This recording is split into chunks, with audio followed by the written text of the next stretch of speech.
Hello, Jack. You are up next, sir. Bart, how's it going? Jack, you have called in before, right? Pat I Patriot, I remember have. that, right? Is this a hand from Encore? Oh yeah, Yeah, all right. two And five streets. 2-5 Streets. I will be there tomorrow in the 2-5 Streets. 2-5 at the Encore. 1K cap. How deep are you for this game, for this hand? Around 1100. All right. Villains effective. I was pretty deep at this point. I had like 3200. Okay.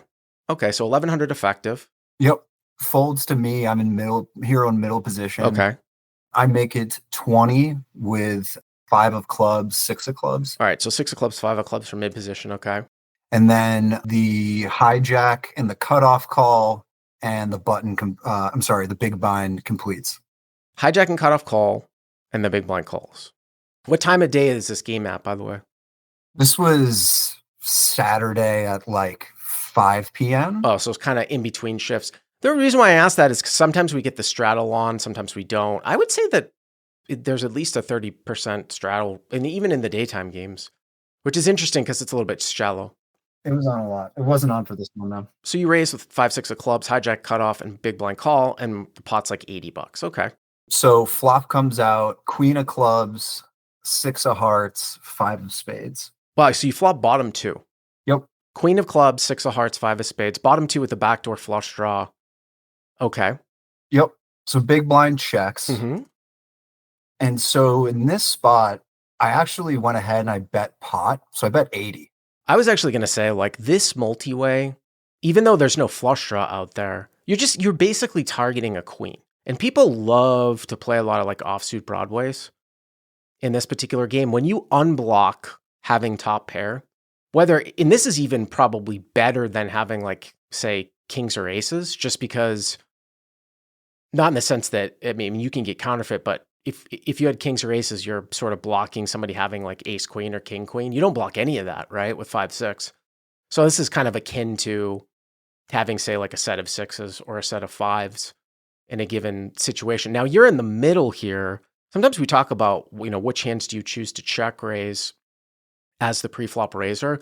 You've got 2 guys to your left, so you're kind of in the middle. If you were the first guy and there were 3 guys to your left, I could kind of see it. Now, obviously, check raising bottom 2 is a little bit more, it's not as safe as check raising bottom or middle set, just because the chances that you're going to get counterfeit. And also you get if you get Broadway cards, you have to start wondering about their kickers and stuff like that.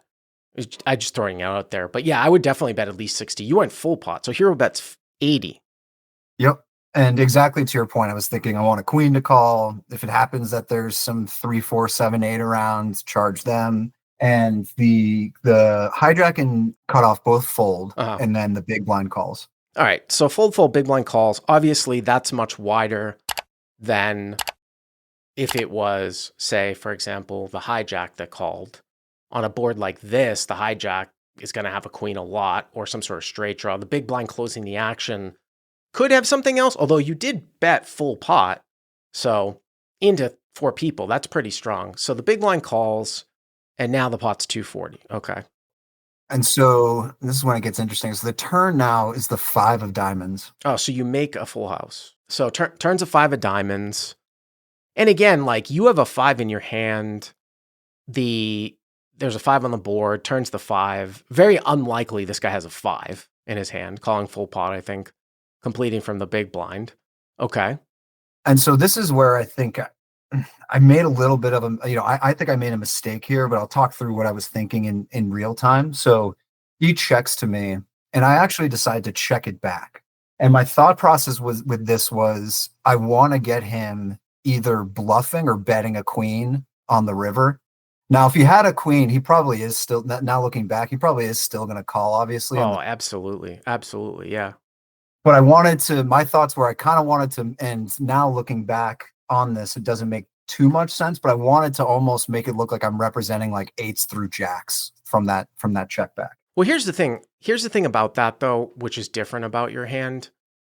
If you were in a situation where it was sort of more heads up, and let's say it was just a single raise pot against the big blind, right? And you had made like a 33% C bet on this board, like heads up, right, against the big blind, and the guy called. And now the turn's a 5 and he checks. I would like a check back way more often in that spot than here. The fact that you have bet like full pot on the flop into into three other players just kind of makes it kind of discount, I think, that you have something that's air. I don't know if you're taking that type of sizing with some of these like middling types of protection hands anyways. So I would much rather just get the value from Queen X, which I think is much more likely of a hand than him coming out and bluffing like 7-8 at the end. And the other thing too is that say he has a hand like Queen 10, Queen Jack. You know how people are in these games. I mean, it's not a 6 that paired, it's a 5, so it's the bottom card, but people do get like little pot control-y when some cards like pair against the big blind, like a 6 or a 5. So just because you check back this turn doesn't necessarily mean you have nothing anyway. So, even if the river's a brick here, to think the guy's going to come out and bet like Queen 10, Queen Jack on rivers, I think is really optimistic. So there's just no point in checking back. I would just rather get multiple streets here from a queen. You see what I'm saying?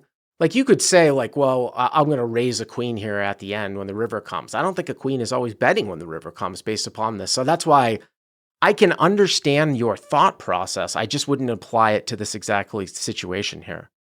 No, and that's what I wanted to ask. Like, do you look? Because I wouldn't want to go full pot again on the turn. I think because I don't want him to, rightfully assume, all right, well, aces or kings, I'm done. Like obviously I want the queens that would think maybe I'm being outkicked to still call too, like the Queen 10s, Queen Jacks. So what would you take, you think, as a sizing on the? I would go pretty big here. I mean, I'd probably bet 175 to 200. I don't think a queen's folding. Yeah. And the less cards that are out there on the board, the more value you get. We talk about this, right? You can get more value on the flop and then on the turn. So it's like, he's not going to fold a queen now. There's less things scaring him. And then you could even size down on rivers. But you're basically spiking the pot larger. And this might be one of these situations where I always talk about, like when I did in that Reddit thread about like chip spiking. It's really like pot spiking. I might bet like, 170, like 185 with like 2 black chips here, so that it is the black chips are getting in the pot. So now all of a sudden, like the guy at the end sees that there's black chips in the pot. It's easier for him to like make the calculation because, if you go 185 call, now the pot's like 610. If there's some black in there, it's easier for him to see the pot's big, and then you might be able to bet 300-400. There aren't a whole lot of clean cards here either. Like a lot of the deck is going to bring in some sort of straight, and then the rest of the deck is a card over a 10, right? So, well, actually now that's irrelevant because it doesn't matter because you want him to have 2 pair. But yeah, so I mean that's kind of how I would definitely be betting this turn here. Yeah, no, I agree. River comes the 7 of spades. 7 of spades. So the board is Queen of clubs, 6 of hearts, 5 of spades here with 5, 6 of clubs. C bets pot into 3 people. Big blind calls, turns a 5. He boats up and he decides to check behind. And now the river's the 7 of spades. There's no flush or anything like that out there. 8-9 comes in, which was a gut shot, something like that. Okay. So now the big blind leads for 125. So big blind leads for 125, which isn't that big a bet. So big blind bets 125. And again, he started with 1100. So he starts the river with 1000. So after the 125, he's got like 875 behind. This is interesting here though, Jack, because again, I don't know if like king, queen, or queen, jack takes this line necessarily. 3-4 is a straight that made it if the big blind called with 3-4. Also 8-9, which is a gut shot, comes in as well. Those are both hands that you beat. You don't lose to a whole lot here besides pocket sixes, or I guess maybe if he rivered 7-7, there's 3 combos of that. I'm just trying to think like in my head if I might actually just shove all in here. He bets 125 and you could just shove all in for 1000, right? 1000 total. The pot would be 1365, like 800 for him to call. Like 875 for him to call. I'd make it chunky for sure. Whether it's an all in or raise to 800, something like that. Yeah. No, I agree. at the time, I sort of discounted pocket sevens because just watching the way this guy played, like when there's so much dead money pre-flop, I know it's kind of iffy, but I would expect him like a good portion of the time to be three betting when there's that much dead money and he's in the big blind. Really? Pocket sevens? Not all the time, but maybe 30% of the time, you know, somewhere around there. I mean, I don't usually squeeze in the spot with 7-7. Yeah. I mean, I suppose it's close. I mean, usually my spot there is like 8 plus, but I'm just trying to maximize here. Some people in the live chat saying, well, if you jam, maybe you get a queen to fold. Again, I'm not like, if you go back to what I said in my turn analysis, I just feel like this is not a whole lot of like king, queen, queen, jack here as played. And because you bet so large on the flop and you might check back this turn, heads up against the big blind, that I feel like it's other hands here that I just want to absolutely maximize. Like if he had come out and bet larger, like 200, 240, something like that, I definitely would jam. 100% I would jam for sure. Right. Because that's even more indicative that it's something else. Yeah. I ended up sizing to 400 for the raise. So hero raises to 400. Again, I think that that's too small. I would have gone larger, but okay. So hero raises to 400. Yep. And then the best part of this hand, he thinks about it for probably a minute and he jams. Well, you weren't raising here to like raise fold to. I'm sure you probably didn't even necessarily consider that he was going to 3-bet jam the river, right? No, I was absolutely shocked. But I mean, it's rare. It's very rare in these games to face a 3-bet river jam. It's like, I don't even know how many, like doesn't happen that often. So here raised to 400, big blind jams for what, 875? Yeah. So it's only like 475 for you to call, right? Something like that. Yeah. I mean, I didn't think too long. There are hands that I will actually consider raising smaller to kind of leave myself an escape hatch. If I was ever going to get, say, 3-bet on the river, this would not have been one of them. So I wouldn't even have been considering this. And I think sometimes at this price, it's just like,